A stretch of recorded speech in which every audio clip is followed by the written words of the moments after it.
Assalamualaikum warahmatullahi wabarakatuh. Saya Afres Duri ingin mempresentasikan hadis tentang zakat yang bunyinya Tabatasa Abu Darda radhiyallahu anhu anna Rasulullah sallallahu alaihi wasallam qala zakatu kantaratu islami rawahu Tabarani fil kabiri wal awsati warijalahu musyakuna illa an baqiyati mut wa wahwa syakatu, yang artinya dari Abu Al-Darda Rasulullah Shallallahu Alaihi Wasallam mengatakan bahwa zakat adalah jembatan Islam, yang diriwayatkan oleh Al-Tabarani dalam Al-Kabir dan Al-Awsat dan orang-orang yang dapat dipercaya. Maksud hadis ini adalah menekankan kepada manusia bahwa zakat merupakan fondasi penting dalam Islam, sehingga yang melalaikannya telah menghancurkan sendi-sendi Islam, karena zakat adalah salah satu dari 5 rukun Islam dan merupakan fundamental dari sistem ekonomi Islam. Zakat juga ibadah maliyah al-ijmaiyah yang memiliki posisi penting, strategis dan menentukan, baik dari sisi ajaran maupun dari sisi pembangunan kesejahteraan umat. Khalifah Abu Bakar pernah memerangi orang-orang yang enggan membayar zakat di awal pemerintahannya. Baginya, jika ada orang-orang yang membedakan antara salat dan zakat, maka wajib diperangi. Selanjutnya ada pengertian zakat. Zakat dalam segi istilah adalah harta tertentu yang wajib dikeluarkan oleh orang yang beragama Islam dan diberikan kepada golongan yang berhak menerimanya. Zakat dari segi bahasa berarti bersih, suci, subur, berkat, dan berkembang menurut ketentuan yang telah ditetapkan oleh syariat Islam. Melansir situs Badan Amil Zakat Nasional atau Basnas, zakat artinya suci, baik, berkah, tumbuh, dan berkembang. Zakat termasuk rukun Islam keempat dan yang menjadi salah satu unsur paling penting dalam menegakkan syariat Islam. Kemudian ada macam-macam zakat. Yang pertama, zakat fitrah. Maksud zakat fitrah di sini yaitu zakat yang wajib dikeluarkan umat muslim menjelang hari raya Idul Fitri atau pada bulan Ramadan. Zakat fitrah dapat dibayar dengan setara 3,5 liter atau 2,5 kg makanan pokok dari daerah yang bersangkutan. Makanan pokok di Indonesia adalah nasi, maka yang dapat dijadikan sebagai zakat adalah berupa beras. Yang kedua yaitu ada zakat mal. Zakat mal yaitu zakat penghasilan seperti hasil pertanian, hasil pertambangan, hasil laut, hasil perniagaan, hasil ternak,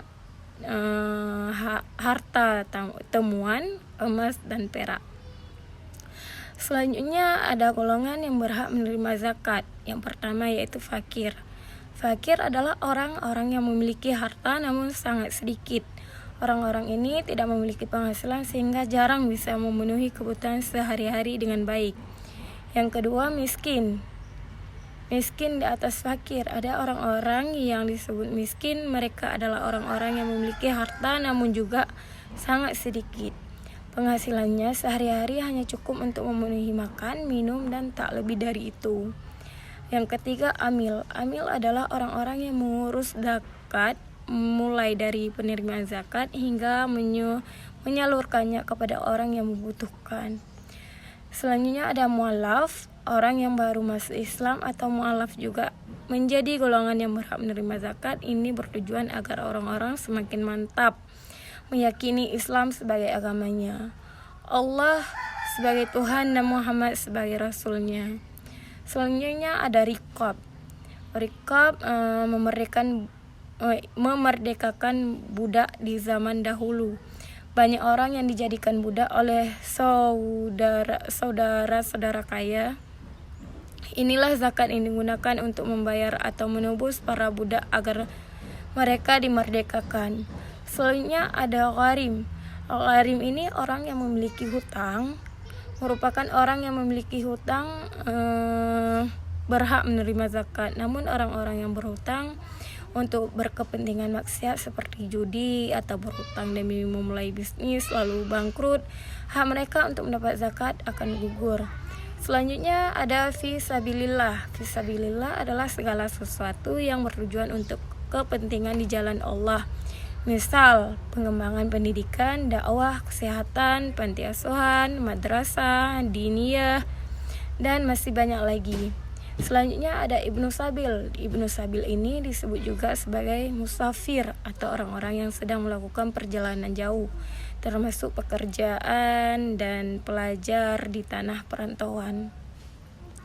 Selanjutnya, peran zakat dalam ekonomi. Dalam bidang ekonomi adalah zakat bisa berperan dalam pencegahan terhadap penumpukan kekayaan pada segelintir orang saja dan mewajibkan orang kaya untuk mendistribusikan harta kekayaannya kepada sekelompok orang fakir, miskin, amil, mu'allaf, gharim, fisabilillah, dan ibnu sabil. Maka zakat juga berperan sebagai sumber dana yang potensial untuk mengentaskan kemiskinan.